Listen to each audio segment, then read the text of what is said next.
spring in the air, it's time to hit the great outdoors. And tonight on Catholic Magazine, we'll do just that as we attend a school that uses nature as their classroom. Learn what it means to serve as a military chaplain when we profile Father Joseph O'Callahan, the first chaplain ever to receive the nation's top honor. All this and much more on Catholic Magazine.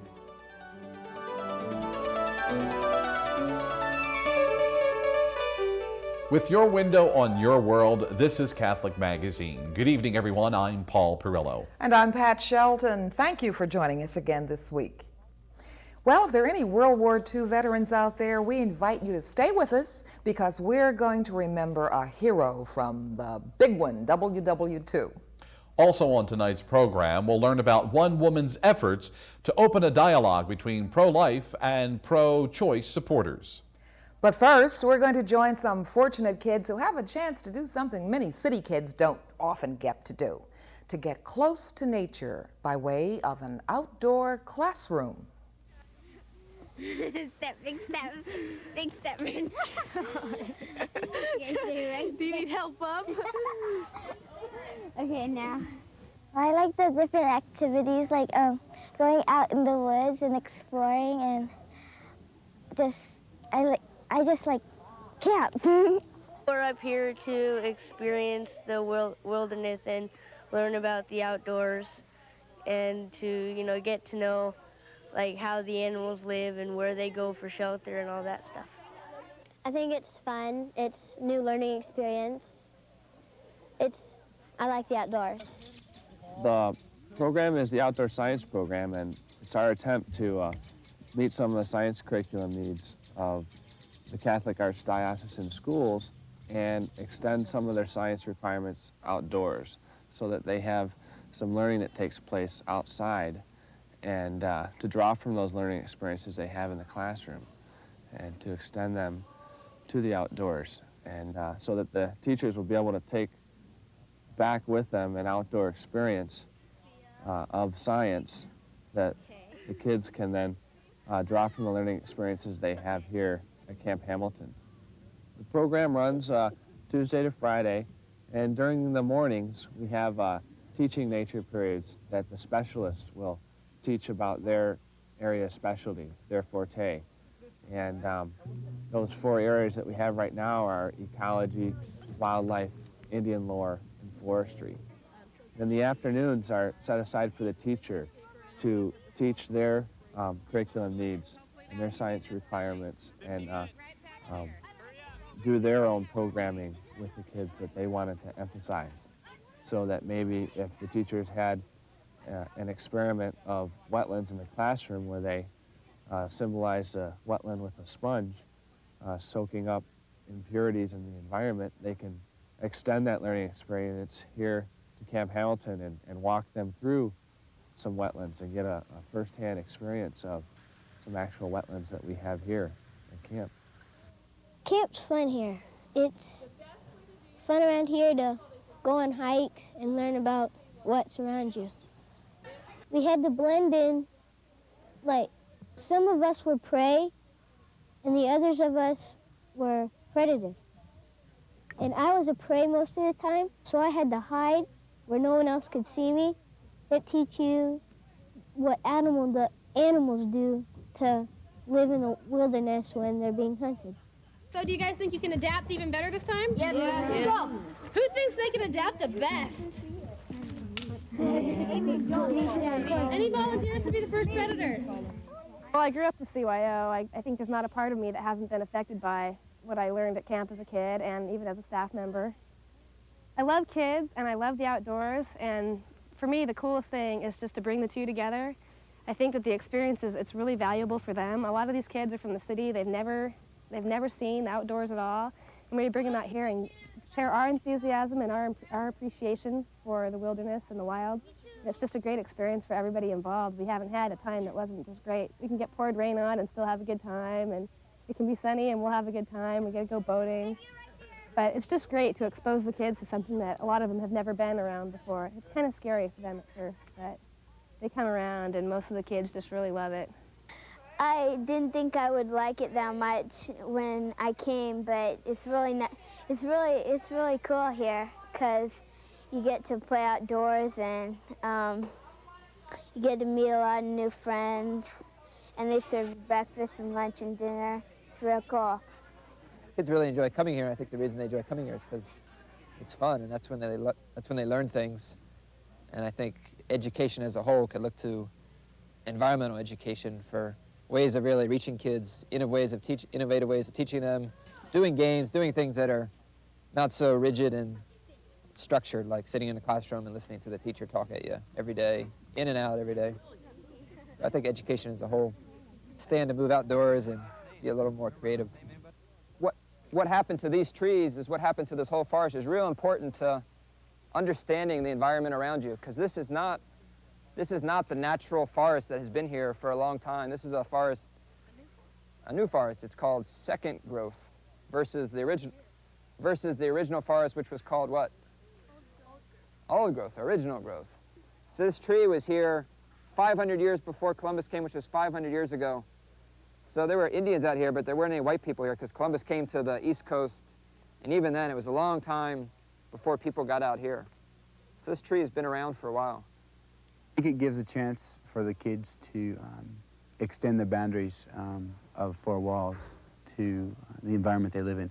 It gives them a chance to learn more about processes of nature, of why things work the way they do, and a lot about things they can do to help the world in the future. In our days of change, especially now with industry and whatnot, destroying many of our natural resources, it's becoming so important for our kids to know what's out there and what's being done so that they can make a change for their children. What were some of the most interesting sounds or unusual sounds you guys heard? Woodpecker feeding the tree. Woodpecker, that was pretty awesome. You saw them? Yeah, I was fun too. I heard it sounded like somebody was laughing. Yeah, and then Oh, that bird away. sounded like he was laughing. Yeah. CYO camp is real special because it brings them into the outdoors, first of all, so they have a first-hand experience of the outdoors. And it gives the staff a special time to be able to share their enthusiasm with the kids, because we're really affecting the leaders of tomorrow. And that's the whole ministry that we're about here, trying to make the world a better place and affecting the leaders of tomorrow so that they'll be more conscious of the environment and more conscious of each other. it's just such a great experience. I would encourage anyone to try it. I honestly believe that it changes lives, and that there's just no way to describe the feelings that you get from camp until you come.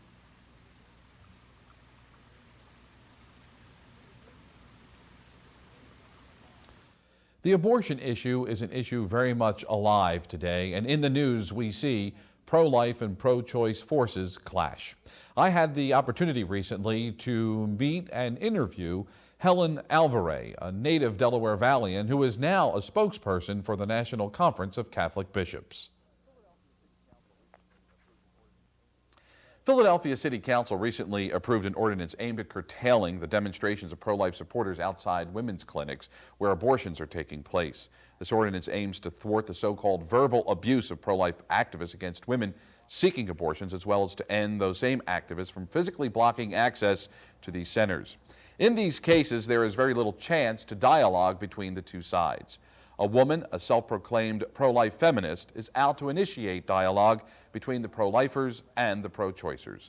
She is Helen Alvare, Director of Planning and Information for Pro-Life Activities at the National Conference of Catholic Bishops. Ms. Alvare is no stranger to Philadelphia, practicing law for a time with the law firm of Stradley, Ronan, Stevens & Young. She's also a graduate of Villanova University, where she earned her Bachelor of Science in Economics in 1981. Helen, welcome to our program. Thank you very much.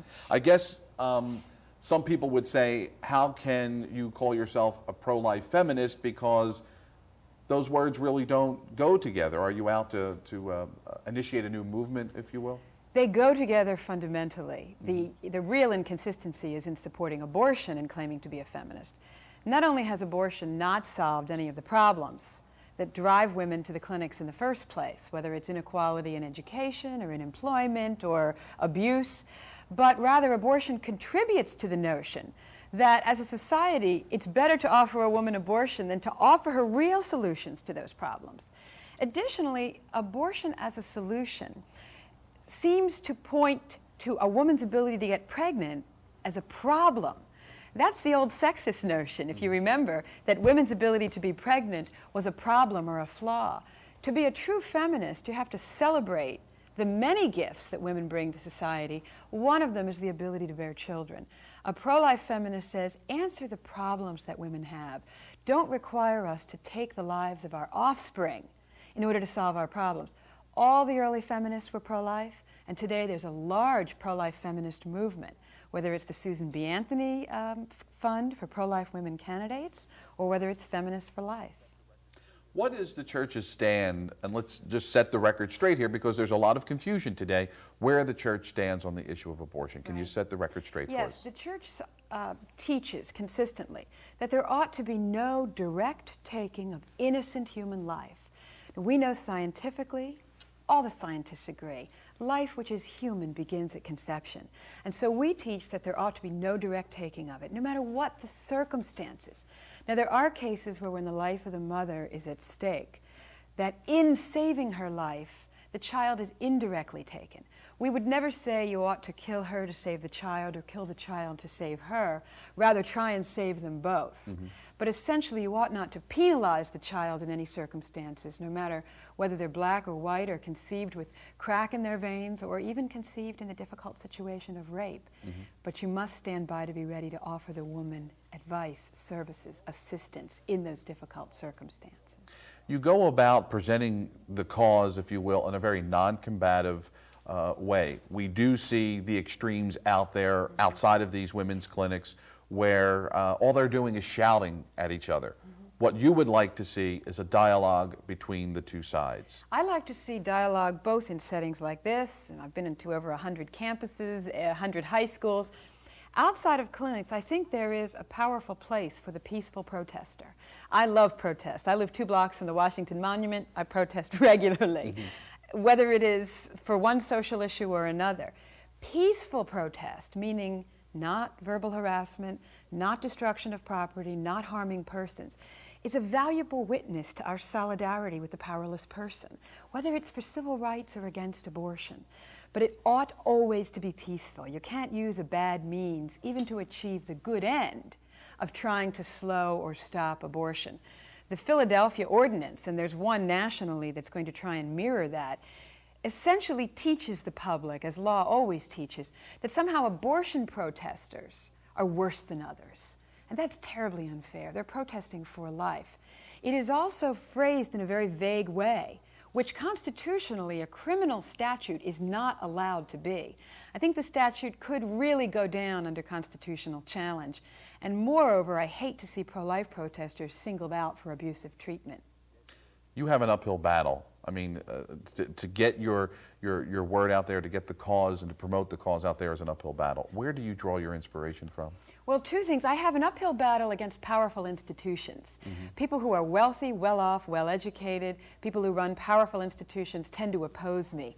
I have an easy battle with the people. The grassroots are more in favor of pro-life than not. I draw my inspiration from my background in disability rights. I can't stand to see people who are powerless abused, even in the name of achieving the very good end of women's rights. I also draw my inspiration from logic, from the compelling logic of the pro-life argument, and I draw it very much from my faith because I really believe that Jesus Christ would put himself both on the side of the unborn child and the mother in crisis. He wouldn't pick one over the other. He would say, give them both life-affirming solutions. Helen, thanks so much for being with us on this edition of Catholic Magazine, and continued success and best of luck on promoting the cause. Thank you very much. There's nothing wrong with your picture, so don't touch that dial. There is still much more ahead on this edition of Catholic Magazine.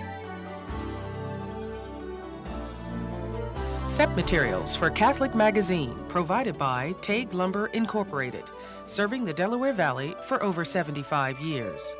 And by John Wanamaker, fine stores in the Delaware Valley. Catholic schools teach values, beginning with the ultimate value, Christ himself.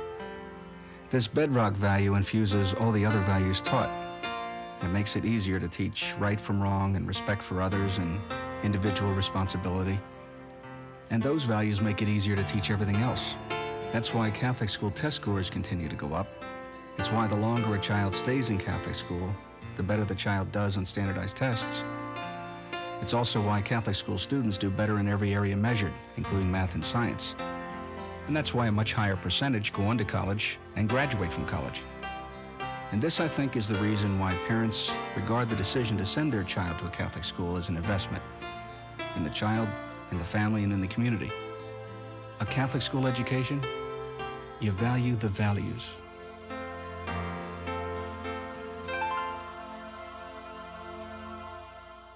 You're invited to pray at the Blessed Catherine Drexel Shrine in Bensalem, Pennsylvania, from 1 to 5 p.m. every day. The shrine is located on Route 13, Bristol Pike, off the Woodhaven Road exit of I-95. For more information, call 244-9900.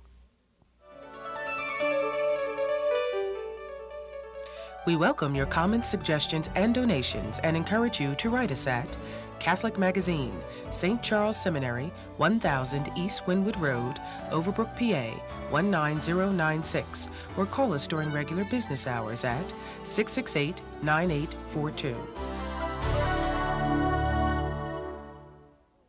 Someone once said that no one is truly dead as long as someone remembers their name.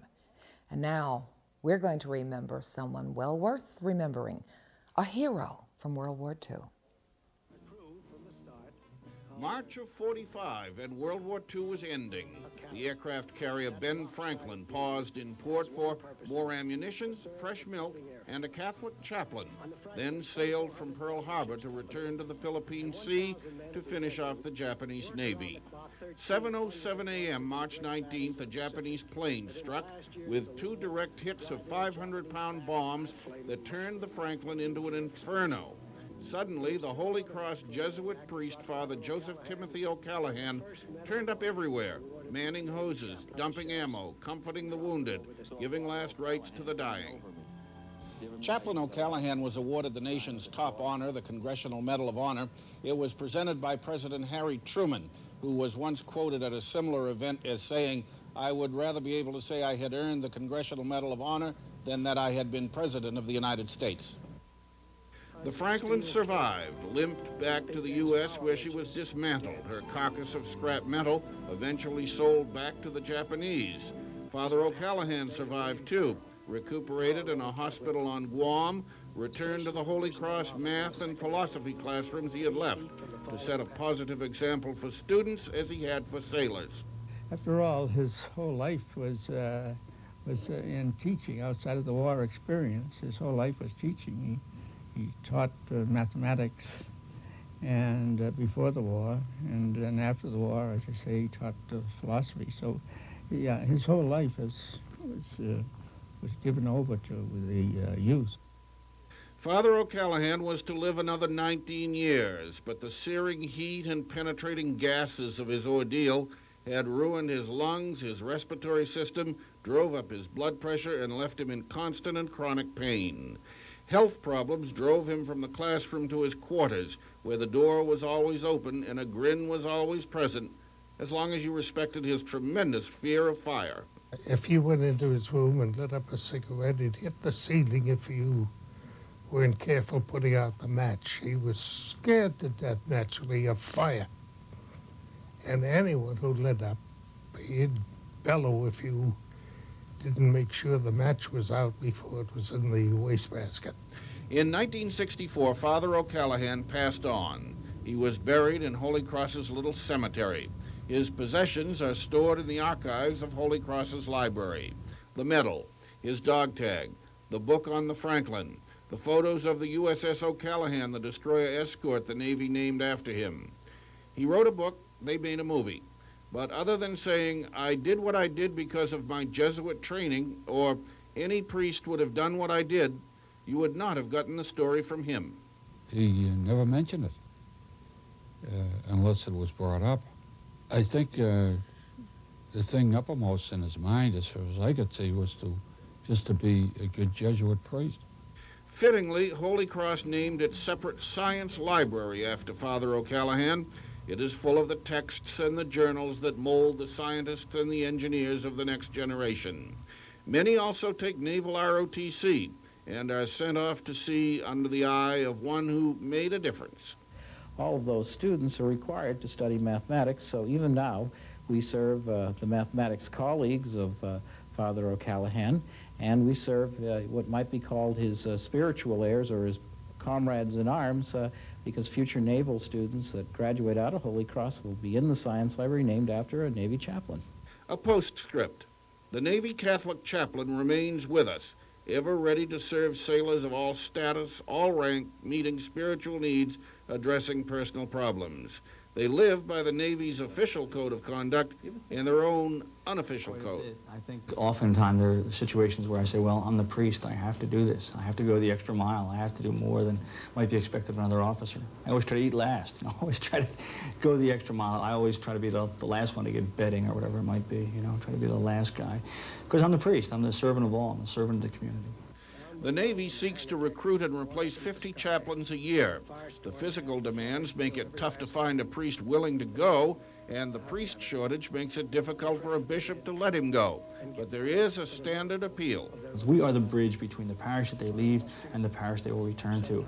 And we hope to keep them practicing their Catholic faith, to keep the sacraments available and very much alive in their life while they're away from their home diocese. And hopefully they'll return to you in good shape as healthy, practicing adult Catholics because of the experience they've had with military chaplains.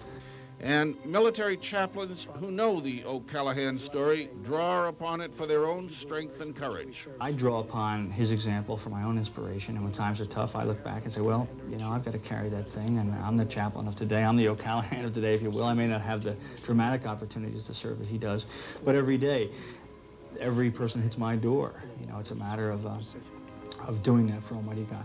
The ship that carried the man is dead. The memory lives.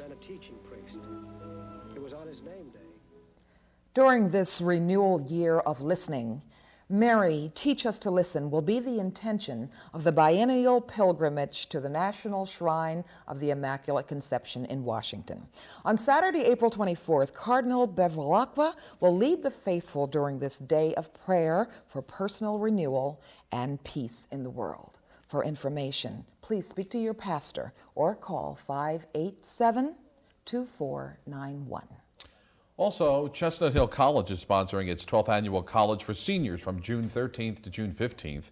There are no prerequisites, no tests, just college and knowledge. The program will provide an excellent opportunity to learn more about science, fine arts, and literature. For more information about courses and registration, call Chestnut Hill College at 215-248-7175 and ask about the College for Senior Citizens.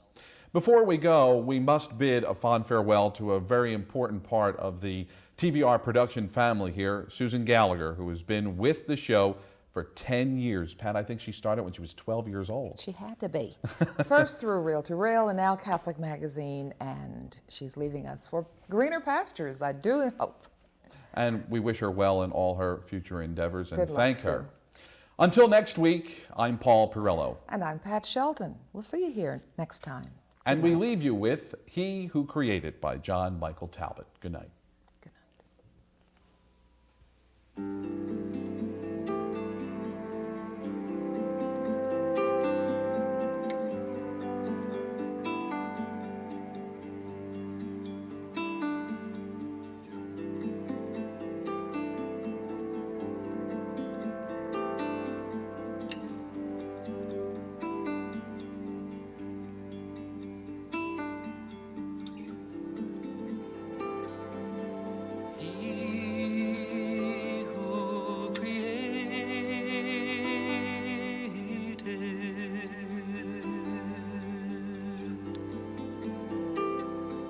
The Pleiades and Orion,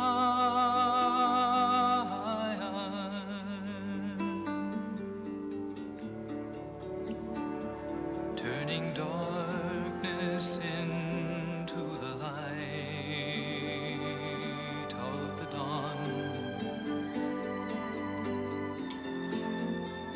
and darkens day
Spirit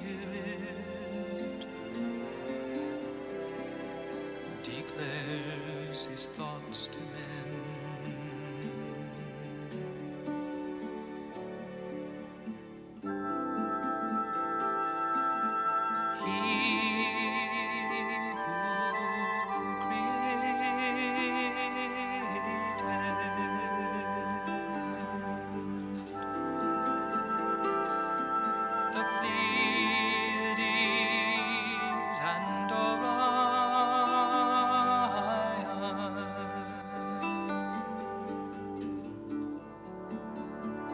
And who strides the height of creation.